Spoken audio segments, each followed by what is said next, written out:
And thank y'all for coming. We're going to discuss a case that I'll tell you right now. I'm in year 38 of law enforcement, and I've seen a lot of bad things, but this is pretty bad.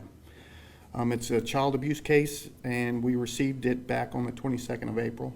It was given to Major Crimes on May the 6th, and they made an arrest May the 8th. The individual in question, you're going to see her picture up here, Patricia Diane Hyler, 47 years old, lived in Chalet Circle, Pace. She adopted 4 children. And all 4 were abused, but there was one that DCF calls a target child that she took a special interest in.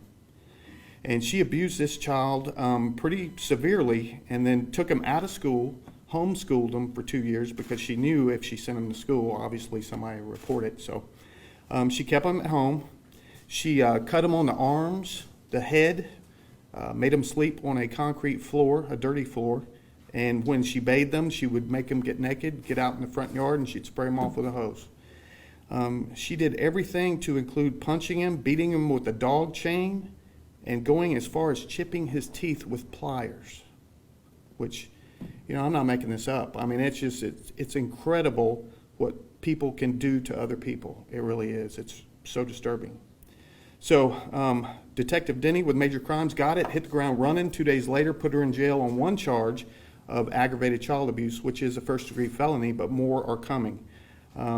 He has gone so far as to interview other kids she adopted that grew up and left the home, and they are talking about similar abuse. So this is not just one case. This is several kids, and of course DCF has custody of all 4 kids now, and hopefully I don't even know what to say. I don't know how you fix something like that with a child after you do something so horrendous to them. So more charges are pending for sure, and we're hoping they're going to come in the next few days, but it's going to be similar charges, aggravated child abuse and, just regular child abuse as well. So do y'all have any questions in reference to this that I can answer for you? How are you guys tipped off about this? One of the kids in the home texted a message to somebody who then got a hold of us. We responded out there and made contact with the kids, and they were all, you could tell pretty much they were all abused. They weren't clean. The place was a wreck. It was a bad situation for all involved. And do you have an age range of kids? Not all of them, but the target child was 14 years old. And were they enrolled in school in the Santa Rosa County School District? No, she homeschooled them for that very purpose. She didn't. If they would have gone to school in the condition that we found them in, they would have called a long time ago, and she wouldn't have been able to abuse them to the extent that she did. Yes, sir. How long had the target child been living at her home? 7 years, 7.5 years. And for the last 2, as I said before, it got a lot more severe because she pulled them out of school and she had them there full time. How many children are currently living, were currently living at the home?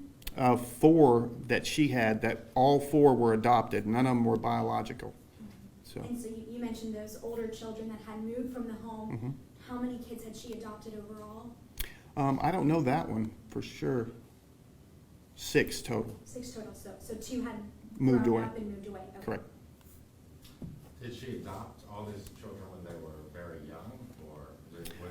I think there were different ages. The target child in question, she adopted that child and a sibling to that child.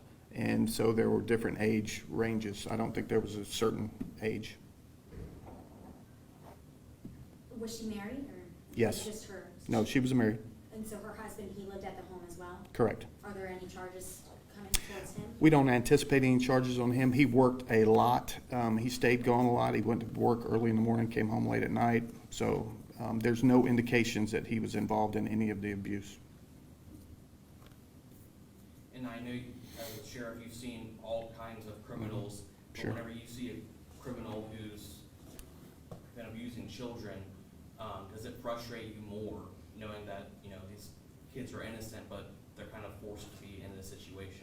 It does. And I'll be honest with you, as a father, it pisses me off, is what it does.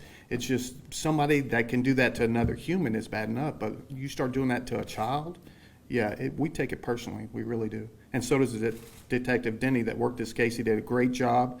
I also want to thank the State Attorney's Office and DCF and Adult Protection Services. They all, got together and ran with this, and she's where she belongs, and hopefully she'll stay in jail. Is it a fairly typical pattern, I guess, since there's a term for it, a target child, that somebody will, if they are an abuser of children, pick a specific child? I mean, is that common? Yeah, if you abuse children like that, yeah, you always have one you focus on, apparently. And DCF seems to think that this child was just her focal point. And, he could do nothing right, and he was punished pretty much consistently. So, yeah. Were the other kids abused as well? Or? Yes. Not to the same extent as the target child, but all of them suffered beatings and, they were abused by And all her. 4 children were homeschooled. Yes. Mm-hmm. Was the target child the one who sent the text that got your guys' attention? No. No? No. Mm-mm. So, and obviously we can't give out names or anything like that would jeopardize the kids. But I can just tell you, like I said, in 38 years, I've never seen somebody do something to a child like this. I mean, this is just horrific. And can Yes. you spell her name? Sure. First name Patricia, Patricia. Middle name Diane, Dianne. Last name Hyler, Hyler. And how old is she? 47. 47, thank you. Mm-hmm. So she's in jail on the one aggravated child abuse charge right now, but you expect more. Oh, yeah, no, you can guarantee there's going to be more. Yeah, and she's in with no bond right now. And she from Milton? Pace. Does she have any prior offenses, like doing the same type of things? No arrests, but there are other reports. Other reports, but no arrests. So, anything else? Thank you guys for coming. I appreciate it.